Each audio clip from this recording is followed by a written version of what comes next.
সাফল্যের বাস্তব অর্থ কি? নিজের লক্ষ্যে দৃষ্টিবদ্ধ হয়ে থাকা, প্রতিদিন তার জন্য কর্ম করা, দৃঢ় নিষ্ঠার সাথে উত্থান পতনে সামনে এগোতে থাকা আর নিজের লক্ষ্য প্রাপ্ত করা, এটাই কি সাফল্য? যদি আপনার কোনো বস্তু লাভ করতে হয়, কোনো শক্তি লাভ করতে হয় বা কোনো স্থান লাভ করতে হয়, তাহলে তার জন্য এসব ঠিক আছে, কিন্তু বাস্তবে সাফল্য এটা নয়। আপনার কাছে থাকা কোনো বস্তু, শক্তি বা স্থান আপনি কিভাবে ব্যবহার করবেন তা আপনার উপর নির্ভরশীল।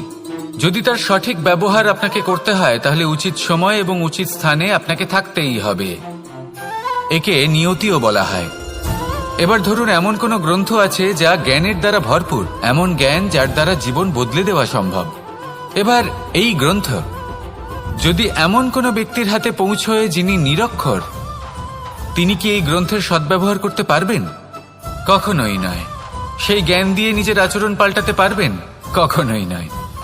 সেরকমই ধরুন কোনো ব্যক্তি যার কাছে একটা অস্ত্র আছে, যার দ্বারা উনি শত্রুকে শেষ করে দিতে পারেন, কিন্তু সেই ব্যক্তি হলেন একজন কাপুরুষ। তিনি কি শত্রুকে শেষ করতে পারবেন? তিনি কি জয়লাভ করতে পারবেন? কখনোই নয়। আপনার কাছে কি আছে তার থেকেও বেশি গুরুত্বপূর্ণ আপনি তা দিয়ে কি করবেন। উচিত ব্যক্তির সাথে উচিত সময় উচিত স্থানে থাকা বেশি গুরুত্বপূর্ণ। নিজের গুণের সাথে, নিজের শক্তির সাথে, নিজের জ্ঞানের সাথে উচিত সময় উচিত স্থানে অন্যের যন্ত্রণাকে দূর করা, অন্যের জীবনকে আরো সুন্দর করে তোলা, এটাই হলো সাফল্য। তাহলে সাফল্যের বাস্তব অর্থ বুঝুন, অর্থাৎ নিজেকে আরো প্রসন্ন রাখুন আর আমার সাথে ভালোবেসে বলুন, রাধা রাধা। মানুষ জন্মগ্রহণ করে, তার সাথে ভয়েরও জন্ম হয়। ছোটবেলা থেকেই আমাদের মনে কোনো না কোনো প্রকারের ভয় থেকেই যায়। কেউ এই বিষয়ে ভয় পায় যে তার কোনো বস্তু তার থেকে দূরে চলে যাবে। কেউ এই বিষয়ে ভয় পায় যে আমি নিজেকে হারিয়ে ফেলব। কেউ এই ভেবে ভয় পায় যে আমার প্রিয়জনেরা তারা যেন আমার থেকে দূরে না চলে যায়। কেউ এই ভেবে ভয় পায় যে আমরা যেন পথ না হারিয়ে ফেলি, আদি ইত্যাদি। কিন্তু সত্যি কথা বলতে, ভেবে দেখুন এই ভয় বাস্তবে কি? শুধুই একটা মনস্থিতি, আর কিছুই নয়। যা কিছু আপনি জীবনে পেয়েছেন তা একদিন আপনাকে হারাতে হবে। এই জীবন হলো আপনারই, কিন্তু তাও একদিন সমাপ্ত হবে। তাই ভয় পেয়ে কি লাভ? এই ভয় শুধু আপনাকে জীবন যাপন করা থেকে বাধা দিচ্ছে, আর কিচ্ছু নয়। পথ হারিয়ে ফেললেই বুঝতে পারবেন যে নতুন পথ কিভাবে বানাতে হয়। কিছু মানুষকে জীবন থেকে হারালে তবেই আপনি বুঝবেন যে আপনার আপনজনকে। এই ভয়ের কারণে ভীত হয়ে থাকবেন না। এই তারা নক্ষত্র অন্ধকারের অভাবে গুরুত্ব হারায়। শিবকেও মহাদেব হওয়ার জন্য বিষপান করতে হয়েছিল। প্রত্যেক পরিস্থিতি, প্রত্যেক সাফল্য আপনার পরীক্ষা নেবে। তাতে উত্তীর্ণ হওয়া হলো আপনার কর্ম। যখনই আপনি ভয় পাবেন বা সংকটের সম্মুখীন হবেন, তখন সাহসের সাথে তার সম্মুখীন হন। মনে রাখবেন, যে সম্মুখীন হতে জানে, সাফল্য তার সাথে সবসময় থাকে। আসুন আর আমার সাথে ভালোবেসে বলুন, রাধা রাধা। কথায় আছে, সংসারে নাকি সকল রোগের ওষুধ আছে। যদি আপনি নিজের শরীরকে ভালোবাসেন তাহলে ব্যায়াম করুন। যদি নিজের নিঃশ্বাস প্রশ্বাসকে ভালোবাসেন তাহলে প্রাণায়াম করুন। যদি আপনি নিজের আত্মাকে ভালোবাসেন তাহলে ধ্যান করুন। কিন্তু যদি আপনি নিজের জীবনকে, পরমাত্মাকে ভালোবাসেন তাহলে সকলকে ভালোবাসতে থাকুন। এই ভালোবাসা অত্যন্ত গুরুত্বপূর্ণ এবং আবশ্যক। ভালোবাসার থেকে ভালো না কোনো ওষুধ আছে, না আছে কোনো আসন। এর থেকে ভালো না কোনো ব্যায়াম আছে আর না কোনো প্রাণায়াম। এই ভালোবাসা বড় বড় সমস্যারও সমাধান করতে পারে। ভালোবাসা বড় বড় বিপদকে আপনার থেকে দূর করতে পারে। এই ভালোবাসাই আপনাকে জীবনে বাঁচতে শেখায়, কারণ ভালোবাসাই হলো জীবনের আসল সত্য। তাহলে আসুন আর আমার সাথে ভালোবেসে বলুন, রাধা রাধা। বুদ্ধি আর বিবেকের পার্থক্য কোথায় তা নিয়ে এই সংসার অনেক কিছুই ভাবে। কিছু মানুষ ভাবেন যে এই দুই হলো একই, কিন্তু যদি সত্যি কথা বলি তাহলে এই দুইয়ের মধ্যে একটা অমূল্য পার্থক্য আছে। আর তা হলো এটা যে বুদ্ধির সম্পর্ক হলো মস্তিষ্কের সাথে, আর বিবেকের সম্পর্ক হলো হৃদয়ের সাথে। যে কোনো বুদ্ধিমান মানুষ কি করেন?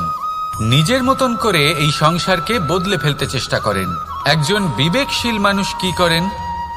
নিজের অন্তরকে, নিজের মনকে বদলে ফেলতে চেষ্টা করেন। কারণ মানুষের সংসার এই মনের মধ্যেই বসবাস করে। তাই নিজের বুদ্ধির ব্যবহার অবশ্যই করুন, কিন্তু তাতে বিবেকের লাগামটা অবশ্যই শক্ত হাতে ধরবেন। আসুন আমার সাথে ভালোবেসে বলুন, রাধা রাধা। মানুষের মধ্যে একটা বিচিত্র প্রবৃত্তি থাকে, অন্য সকলের বিষয়ে, তাদের জীবনের বিষয়ে, তাদের ব্যক্তিত্বের বিষয়ে, তাদের ভবিষ্যতের বিষয়ে অনুমান করা। এটা হলো অনুচিত। কারোর অতীতকালকে দেখে লোকে ভবিষ্যৎ বলে দিতে পারেন, বর্তমানকে দেখে ভবিষ্যতের বিষয়ে অনুমান করে ফেলেন। উদাহরণ দিতে হলে বলবো, কোনো দাসকে দেখুন, ওকে দেখে লোকে বলে যে ওর ভবিষ্যৎ সেটাই হতে পারে, অনুমান করে ফেলেন। আর এই রাজাকে দেখুন, উনি তো কত সুখী হবেন, উনি তো জগতের সব থেকে অধিক সুখী মানুষ, কত সুখ সুবিধা আছে ওনার কাছে, ধারণা করে ফেলেন। তবে সত্য তো এটাই যে কারোর ব্যক্তিত্বের বিষয়ে, তাদের ভবিষ্যতের বিষয়ে আপনি পূর্ণ সত্য কখনোই বলতে পারবেন না, শুধু অনুমান করতে পারবেন। আর এই অনুমান করে সত্যি কোনো লাভ হয় না, কারণ এই কাল সেটা হলো অত্যন্ত শক্তিশালী। কালো থেকে কালোতর কয়লাকেও হিরেতে পরিণত করতে পারে, অনেক বড় বড় রাজাকেও বিদূষক বানিয়ে ফেলতে পারে এক মুহূর্তেই। তাহলে আপনি অনুমান করে কি লাভ? কি পেলেন অনুমান করে? সেই জন্য কারোর বিষয়ে কোনো অনুমান করবেন না, তার ভবিষ্যতের বিষয়ে অনুমান করতে যাবেন না, কারোর বিষয়ে কোনো ধারণা করে নেবেন না। কিছু করতে হলে ভালোবাসুন, সবার মধ্যে ভালোবাসা ছড়ান, সবার মধ্যে ধন্যাত্মক ভাব ছড়ান। এই মন প্রসন্ন হয়ে বলবে, রাধা রাধা। জীবনে সাফল্য লাভ করতে হলে মানুষকে উচিত পথে চলতে হবে, কিন্তু তার থেকেও বেশি গুরুত্বপূর্ণ হলো এটা বোঝা যে সেই পথে চলতে চলতে কখন আমাদের দাঁড়াতে হবে আর কখন আমাদের চলতে হবে। এই শিক্ষা অত্যন্ত গুরুত্বপূর্ণ। এবার দেখুন, ছোট্ট একটা কথা রয়েছে, ওকে আটকিও না, যেতে দাও। এই বাক্যের অর্থ কি? অর্থ যে কাউকে আটকিও না, যে এগোতে চাইছে তাকে এগোতে দাও, তার পথে বাধা সৃষ্টি করো না। এবার এই ছোট কথাতে এক অনুচিত স্থানে আমি দাঁড়িয়ে পড়ি। আটকাও, যেতে দিও না। এবার এর অর্থ কি হলো? যে এই ব্যক্তিকে আটকাও, তাকে জীবনে এগোতে দিও না, এর পথে বাধা সৃষ্টি করো। এবার এই ছোট কথাতে অনুচিত স্থানে যদি আমি আটকে যাই, তবে ভাবো কত পার্থক্য হলো। এই শিক্ষা কতটা গুরুত্বপূর্ণ সেটা শিখুন, আর এই শিক্ষা আমাদের জীবনে কতটা গুরুত্বপূর্ণ হতে পারে সেইটা বুঝুন। বুঝে যান, শিখে যান জীবনে কখন সামনে এগোতে হবে আর কখন থামতে হবে। মন প্রসন্ন হয়ে বলবে, রাধা রাধা। এই সংসারে আমরা প্রকাশ কোথা থেকে পাই? এর উত্তর বড়ই সরল। ভোরে যখন সূর্যোদয় হয় তখন প্রকাশের কিরণ আমাদের ঘরে এসে পৌঁছয়, এইভাবেই আমরা প্রকাশ লাভ করি। এবার এই প্রকাশের আলোতেই আমরা সারাদিনের কাজ সম্পন্ন করি। সন্ধে হয়ে যায়, সূর্যাস্তও হয়ে যায়, আর আমাদের ঘর যাতে অন্ধকার না হয় তার জন্য আমরা একটা প্রদীপ প্রজ্বলিত করি। এটাই ঘটে আমাদের জীবনেও। এবার প্রবাহমান আয়ুর সাথে আমরা আমাদের অন্তরে যদি একটা প্রদীপ প্রজ্বলিত করে নিই, তাহলে বিষয়টাই অন্যরকম হবে। এবার আপনি বলবেন, কোন প্রকাশের কথা বলছি যে আমাদের অন্তরে জাগ্রত করা সম্ভব? আমাদের আত্মার মাঝে প্রেমের প্রকাশ জাগ্রত করার কথা বলছি। কারণ আমাদের এই জীবন এও হলো দিনের আলোর মতো। আজ প্রকাশ আছে, কিন্তু কোনোদিন অবশ্যই অস্ত হবে। কিন্তু অস্ত হবার আগে যদি আমরা আমাদের আত্মার মাঝে প্রেমের এই প্রকাশ উজ্জ্বলিত করে নিই, তাহলে আমাদের সন্ধ্যাকালও আমরা আনন্দে এবং প্রেমে যাপন করব। তাহলে আসুন আর আমার সাথে ভালোবেসে বলুন, রাধা রাধা। এই সংসারে এমন কিছু মানুষ আছেন যাদেরকে আপনার ভালো লাগে, তারা আপনার প্রিয়। আমরা চাই ওনারা আমাদের কাছে থাকুন, আমরা ওনাদের কাছে থাকি, এবার সেই ক্ষেত্রে আমরা তাদের ভালো ভালো উপহার দেওয়ার চেষ্টা করি, কারণ ওনারা হলেন আমাদের প্রিয়। আর তার বদলে আমরা আশা করে থাকি যে ওনারা আমাদের একটু সম্মান করবেন। এবার এই মানুষজন যারা আমাদের প্রিয়, এদের আমরা একটা উপহার দিই। সোনা দিয়ে থাকি, আভূষণ দিয়ে থাকি, হিরে মুক্তো দিয়ে থাকি। কিন্তু যদি ভেবে দেখি, এই সবকিছুরই একটা মূল্য আছে।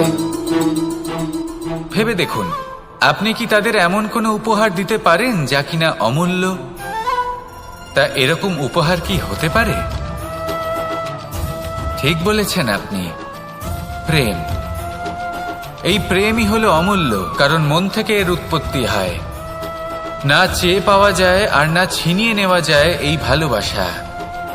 ঠিক এইরকমই হয় এই সম্মান। যদি সম্মান করো তাহলে মন থেকে এবং ভালোবেসে করো, ভয় পেয়ে নয়। মনে রাখবেন, যে মাথা ভয়ের দ্বারা নত হয়, বিরোধিতাও প্রথমে সেই করে থাকে। যে মাথা ভালোবেসে নত হয়, তা আপনার জন্য বলিদানও দিতে পারে।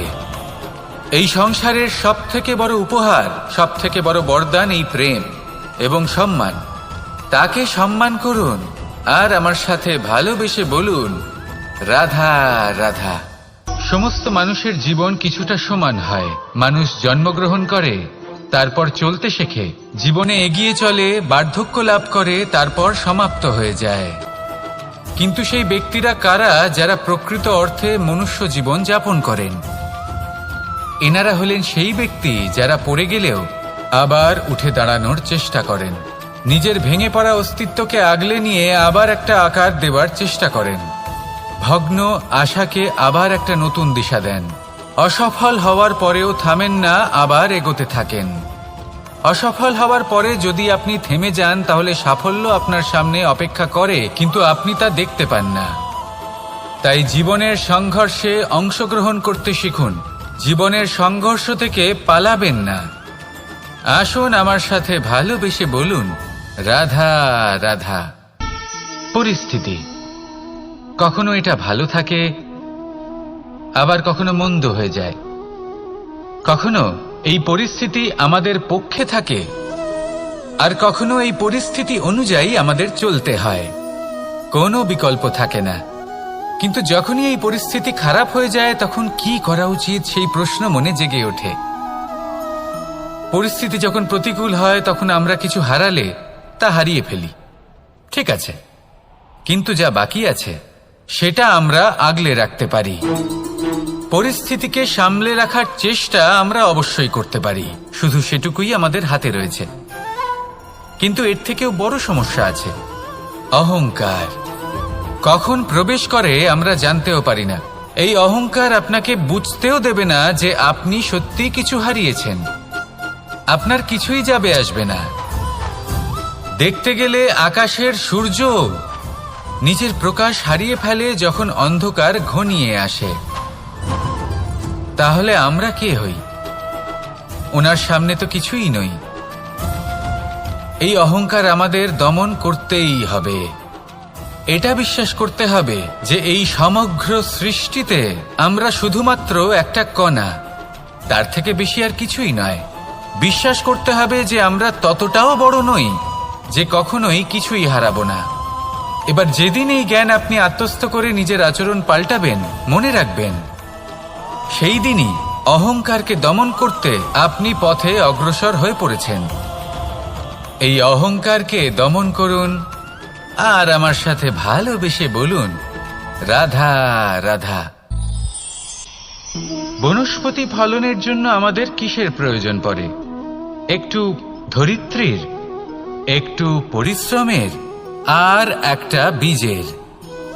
এবার যদি মানুষের কথা বলি, তাহলে এখানে ধরিত্রী হলো মানুষের এই জীবন, যেখানে মানুষ নিজের ইচ্ছের ফল ফুল ফলন করতে চায়। পরিশ্রম হলো আমাদের কর্ম, আর বীজ হলো আমাদের নির্বাচন। আমাদের বেছে নিতে হবে যে আমরা কি বপন করব, আম নাকি ফণি মনসা। এর মধ্যে আমরা কি পেতে চাই?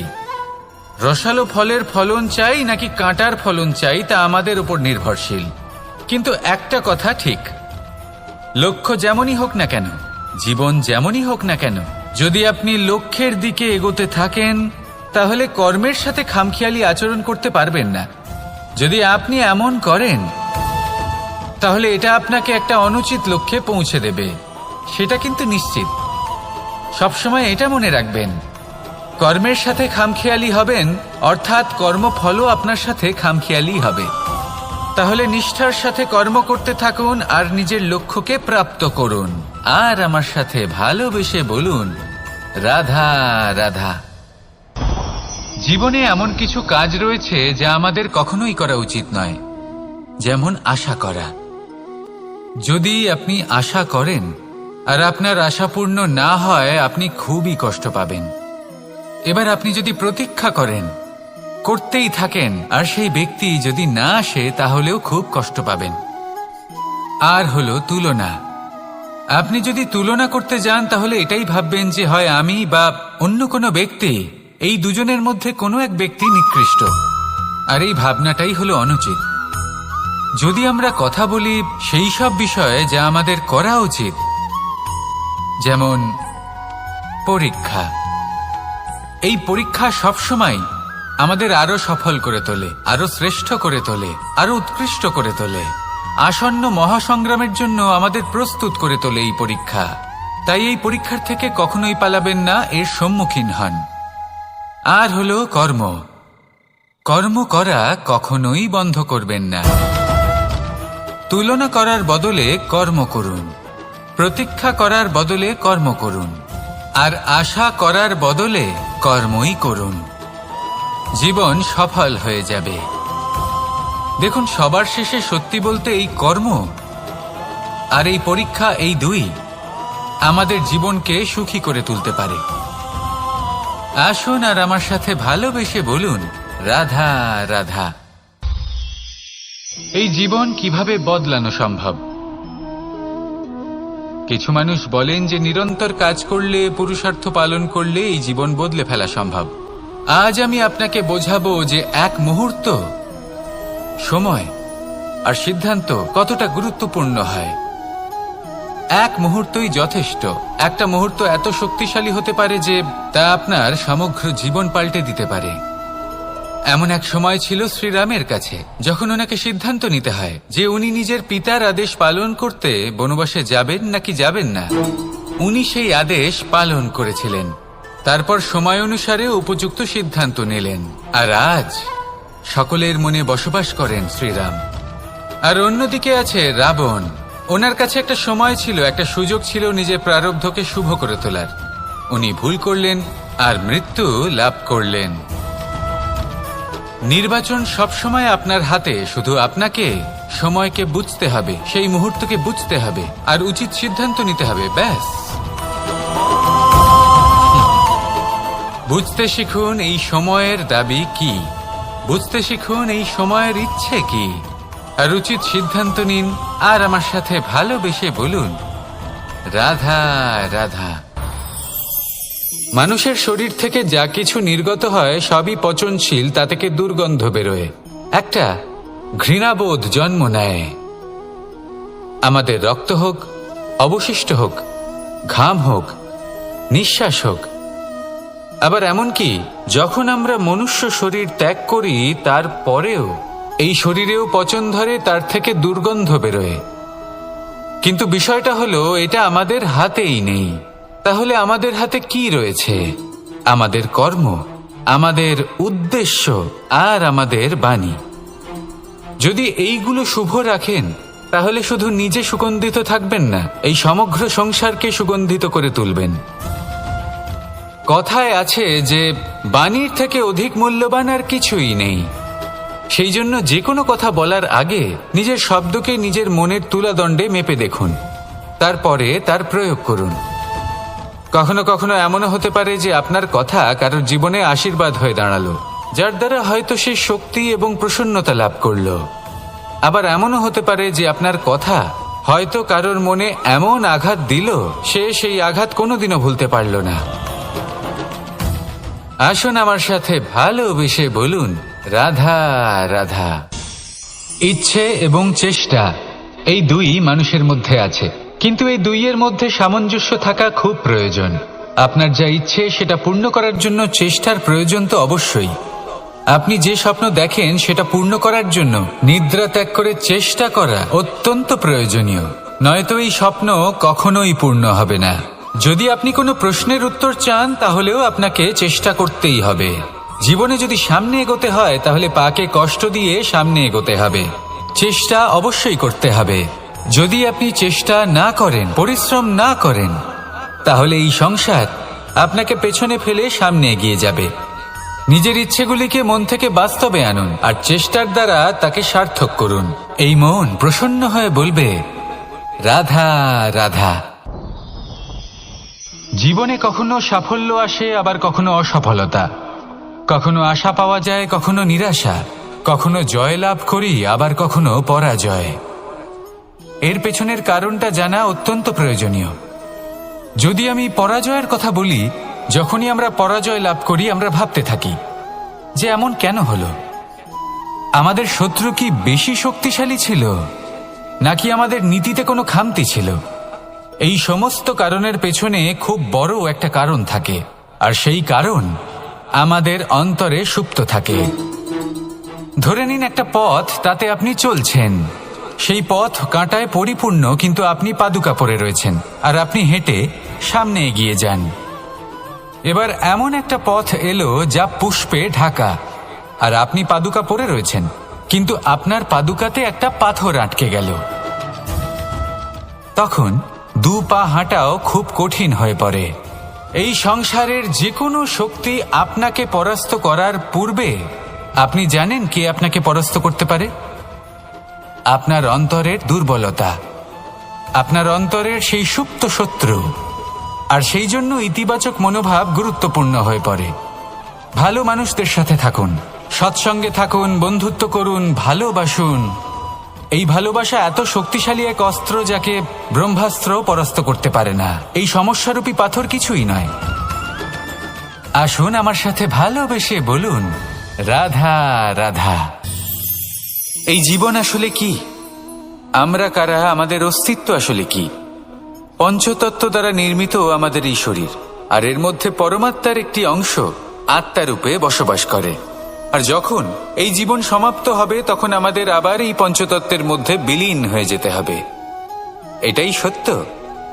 এবার অনেক মানুষ আছেন এমন অনেক চেষ্টা করতে থাকেন এমন কর্ম করার যাতে এই সংসার তাদের চিরস্মরণীয় করে রাখবে। কিন্তু এই জীবন আসলে কি?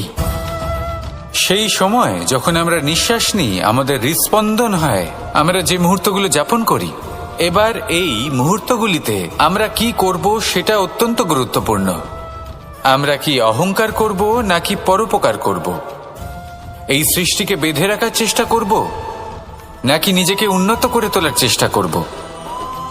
এটাই শিক্ষা যে বল হোক বা কায়া, এর প্রতি আমাদের না অহংকার করা উচিত আর না মোহ।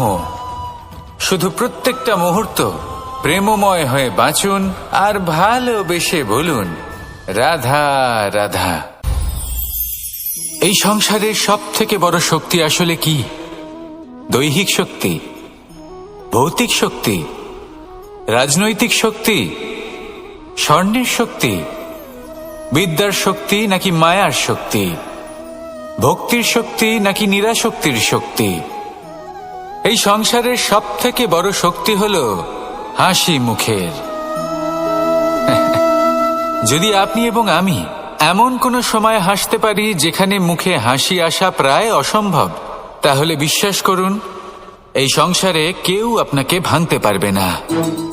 এটা কিছুটা সেই রেশমের কীটের মতো, যে চারিদিক থেকে নিজেকে ঢেকে রাখে একটা খোলসের মধ্যে থাকে কিন্তু জীবিত থাকে।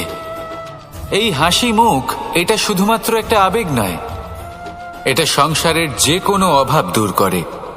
অভাব আশার, অভাব বিশ্বাসের। এই হাসি আপনার অন্তরে আশার আলো জাগ্রত করে আর এই সংসারের হতাশা দূর করে দেয়। তাই কঠিন থেকে কঠিনতর পরিস্থিতিতেও মুখে হাসি বজায় রাখুন। এই শক্তি আপনার থেকে কেউ কাটতে পারবে না। আর যদি আপনার কাছে এই শক্তি থাকে তাহলে অন্য কোনো শক্তি আপনাকে বাধা দিতে পারবে না। তাহলে হাসুন আর আমার সাথে ভালোবেসে বলুন, রাধা রাধা। যজ্ঞের আগুনকে শুভ বলে মনে করা হয়, আর সেখানেই চিতার আগুনকে অশুভ মনে করা হয়। এমনটা কেন হয়? এখানে বিষয়টা হলো লক্ষ্য, বিচার এবং সঙ্গের। যখন আমরা যজ্ঞ করি তখন আমাদের লক্ষ্য কি হয়? পরিবেশকে আরো পবিত্র করে তোলা, ইতিবাচক করে তোলা। আমাদের লক্ষ্য শুভ হয়। তারপরে আসে বিচার। এই পরিস্থিতিতে সেই বিচার হলো অগ্নি।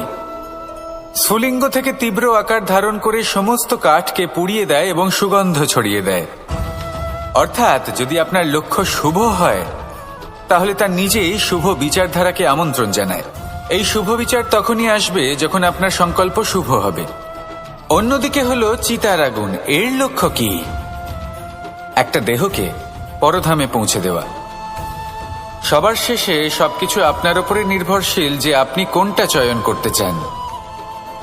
আপনার লক্ষ্য যদি শুভ হয় তাহলে আপনার বিচার এবং সঙ্গতি আর তার পরিণাম সবই শুভ হবে। আসুন আর আমার সাথে ভালোবেসে বলুন, রাধা রাধা। এই সংসারের প্রত্যেক বস্তুর, প্রত্যেক পরিস্থিতির, প্রত্যেক আবেগের দুটি দিক আছে। এর মধ্যে পার্থক্য করা সম্ভব শুধুমাত্র দৃষ্টিভঙ্গির দ্বারা। যদি কোনো ব্যক্তি পর্বত শিখরে দাঁড়িয়ে থাকেন তাহলে উনি এটাই দেখতে পাবেন যে এই জলের ধারা সমুদ্রের দিকে বয়ে চলেছে। আরেক ব্যক্তি যিনি সমুদ্রের কাছে দাঁড়িয়ে আছেন তার এটাই মনে হবে যে এই জলের ধারা সমুদ্রের দিকে আসছে। এখানে বিষয়টা হলো দৃষ্টিভঙ্গির, আর এটাই সময়ের সাথেও হয়ে থাকে। অনেক সময় মানুষ চিন্তিত হয়ে পড়েন, ত্রস্ত হয়ে পড়েন যে তার কাছে হয়তো খুব কম সময় আছে, তাতে তিনি অনেক কিছুই করতে পারবেন না, আর একটু সময় থাকলে খুব ভালো হতো। তিনি এইভাবেও ভাবতে পারেন যে অল্প হলেও সময় বাকি তো রয়েছে, অর্থাৎ যা অবশিষ্ট আছে তাকে সংরক্ষণও করা সম্ভব, তাতে জীবন যাপনও করা সম্ভব। আর এটা নির্ভর করছে আপনার উপর। তাই দৃষ্টিভঙ্গি ইতিবাচক রাখুন আর আমার সাথে ভালোবেসে বলুন, রাধা রাধা। কেমন আছেন আপনারা? জিজ্ঞেস করলাম এই কারণে, কারণ আজকের দিনে দাঁড়িয়ে আশেপাশে যাকেই দেখছি সে দুঃখী আর ব্যাকুল। সে ভাবে সংসারে সব থেকে বেশি দুঃখ শুধু তার জীবনেই আছে, সব থেকে বেশি সমস্যা তার জীবনেই আছে। সংসারে এমন কেউ নেই যার জীবনে কোনো সমস্যা নেই, আর সংসারে এমন কোনো সমস্যা নেই যেটার সমাধান মানুষের কাছে নেই। কিন্তু সেই সমাধান খোঁজার জন্য নিজের বন্ধ দ্বারগুলিকে খুলে এগিয়ে যেতে হবে, সাহস করে এগিয়ে যেতে হবে।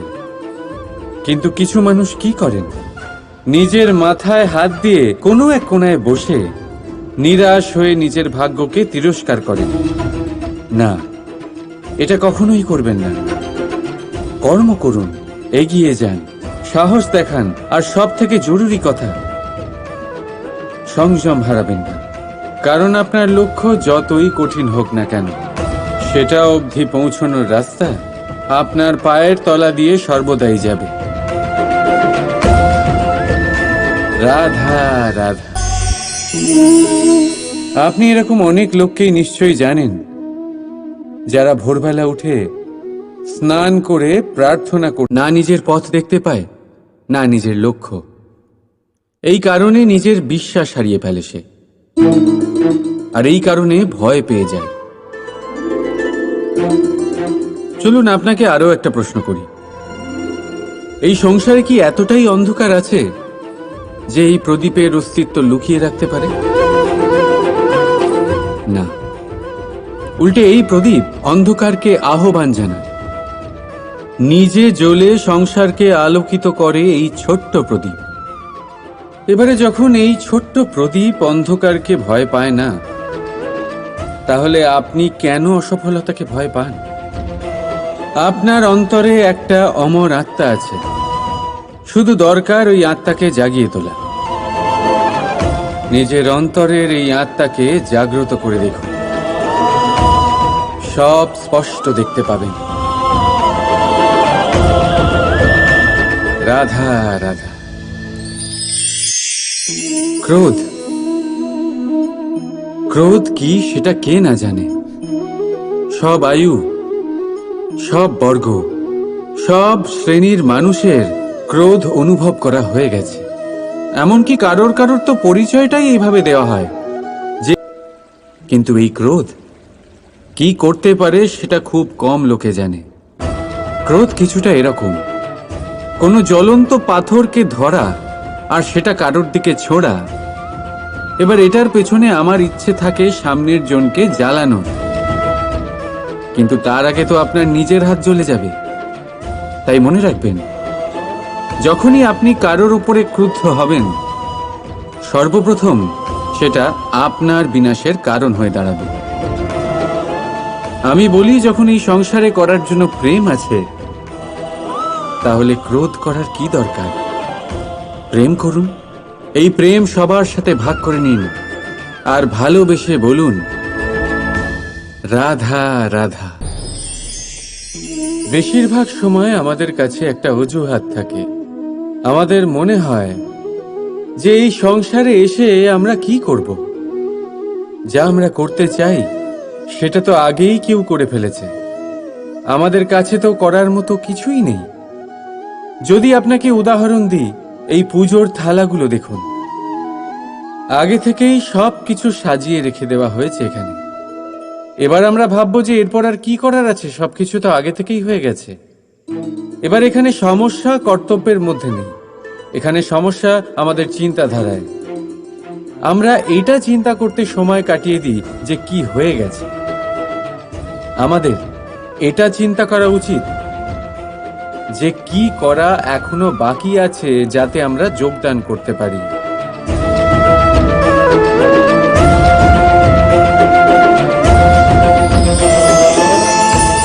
বুঝলেন, সংসারে এমন কোনো কাজ নেই যা শেষ হয়ে গেছে। আপনারা সবাই সেটাকে এগিয়ে নিয়ে যাওয়ার প্রয়াস করতে পারেন। আপনি সেই কাজকে আরো ভালো করে তুলতে পারেন। শুধু দরকার হলো ধন্যাত্মক চিন্তা ভাবনা। রাধা রাধা। अस्तु मा सद्गमे तमसो मा ज्योतिर्गमे মৃত্যুর্মা মৃতম গমে। আপনি কখনো নিজের গোটা জীবন অন্য কারোর সাথে ভাগ করে নিতে গেলে সব থেকে জরুরি কথা হলো স্বীকৃতি, স্বীকার করা। সামনের ব্যক্তিকে স্বীকার করে নেওয়া, তার সমস্ত গুণও তার সমস্ত দোষও। সম্পূর্ণরূপে কোনো ব্যক্তিকে স্বীকার করতে হবেই, তবেই সেই সম্পর্ক বেড়ে উঠবে, তবেই সেই সম্পর্ক আরো সুন্দর হয়ে উঠবে। একে অপরের দোষ বের করা, ওদের ছোট করা, এটা শুধুমাত্র একটাই কাজ করে, কোনো সম্পর্কের জীবনকে নাশ করে শুধুমাত্র। উল্টে এটা হওয়া উচিত যে একে অপরের দোষ জেনে নিয়ে তাদের জানতে না দিয়ে তাদের শোধরানো উচিত। তাদের দুর্বলতাকে তাদের শক্তি বানিয়ে দেওয়া উচিত। এটাই তো প্রকৃতপক্ষে দাম্পত্য। এটাই হলো খারাপের দমন, আর এটাই হলো গুণের উদয়। রাধা রাধা। সম্মান, সম্পর্ক, এই দুই একে অপরের সাথে এমনভাবে জড়িয়ে যেমন প্রদীপ আর শিখা। কেউ কম নয়, কেউ বেশিও নয়। দুজনের অধিকার সমান হওয়া উচিত। যেমন স্বামী স্ত্রীর সম্পর্ক। এবার এখানে স্বামীর অর্থ স্বামী নয়, বরং সাথী। তার কর্তব্য হলো সাথে থাকা, আদেশ দেওয়া নয়। আর এই সম্পর্ক সহযোগিতার দ্বারা তৈরি হয়, অধিকার দিয়ে নয়। হাত বাড়ালে এটা বেড়ে ওঠে, আঙুল তুললে নয়। যদি এই সম্পর্কে একে অপরের মান রক্ষা করো, একে অপরকে সম্মান করো, তবেই এই সম্পর্ক বেড়ে উঠবে, তবেই এই সম্পর্ক অভিমানযোগ্য তৈরি হবে। রাধা রাধা। প্রেম, প্রেম কি তা সকলে জানে, সামান্য রূপে এই প্রেম আকর্ষণ দিয়ে শুরু হয়, আর এর মধ্যে খারাপ কিছুই নেই। গুরুত্বপূর্ণ কথা হলো এটাই যে এই প্রেমের লক্ষ্য কি। যাকে আপনি প্রেম করেছেন তাকে পাওয়া, নাকি না পাওয়ার জন্যে নিজেকে বিচলিত করে সংসার থেকে মুখ ফিরিয়ে নেওয়া। যদি কেউ এই দুই বিকল্পের মধ্যে একটাকে বেছে নেয়, তাহলে আপনাকে বলে দিই, এই দুটোই প্রেমের অন্ত। প্রেমের আসল অর্থ হল সমর্পণ, সম্পূর্ণ। তাহলে বুঝে যাবেন এই প্রেমে আপনি ঈশ্বর পেয়েছেন। রাধা রাধা।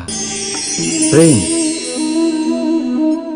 এই প্রেম এই সংসারে কে না করেছে? প্রত্যেকে প্রেম অনুভব করেছে। প্রত্যেকে জানে এই প্রেম কতটা সুন্দর। কেন নয়? এই প্রেমের অনুভূতি এই সংসারে সব থেকে শক্তিশালী। এবার প্রত্যেক শক্তির সাথে আসে কিছু দায়িত্ব। এবার যখনই এই দায়িত্ব আমাদের জীবনে আসে, আমরা সর্বপ্রথম প্রেম ভুলে যাই। আর আমাদের এই প্রেম বোঝা বলে মনে হয়। কিন্তু এই সংসারের সত্য তো এটাই যে প্রত্যেক প্রসন্নতা পেতে গেলে দায়িত্ব তো অবশ্যই আসবে, যা আমাদের পালন করতেই হবে। এবার যদি আমি আপনাকে উদাহরণ দিই, আপনার বাগানে আপনি চান একটা অত্যন্ত সুন্দর পুষ্পে ভরা বৃক্ষ জন্ম নিক। তাহলে সর্বপ্রথম তার জন্য আপনাকে জল আর রোদের আয়োজন করতে হবে। তার শিকড়ে যাতে পোকা না ধরে তা আপনাকে সুনিশ্চিত করতে হবে। সেটার আশেপাশে গজানো আগাছা আপনাকে সরিয়ে দিতে হবে। আর তারপরেই আপনার বাগানে সেই সুন্দর পুষ্পে ভরা বৃক্ষ জন্মাবে, তাই তো? ঠিক এমনই হয় এই প্রেমও। সর্বপ্রথম আপনাকে এর মধ্যে সমর্পণের সার জল দিতে হবে। অবিশ্বাস আর সন্দেহ, এই দুই আগাছা আপনাকে পরিষ্কার করতে হবে। আর বিশ্বাসের সেই শিকড় কখনো যাতে দুর্বল না হয়, সেটা আপনাকে সুনিশ্চিত করতে হবে। আর তারপরেই প্রেমের বাস্তবিক সুখ আপনি অনুভব করতে পারবেন। রাধা রাধা।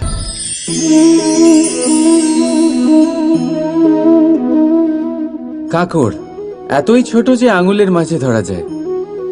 কিন্তু ভাবুন যে এই কাঁকড় যদি আপনার চোখে চলে যায়, তাহলে কত বড় সমস্যা হয়ে দাঁড়াবে। এবারে ভাবুন এই কাঁকড় যদি আপনার পথে থাকে, আপনি পাদুকা পরে বড়ই সহজে হেঁটে চলে যেতে পারবেন। কিন্তু যদি এই কাঁকড় আপনার পা আর পাদুকার মাঝে আটকে যায়, তাহলে আপনি ঠিক করে চলতে পারবেন না, যতই সেই পথে ফুল ছড়ানো থাকুক না কেন।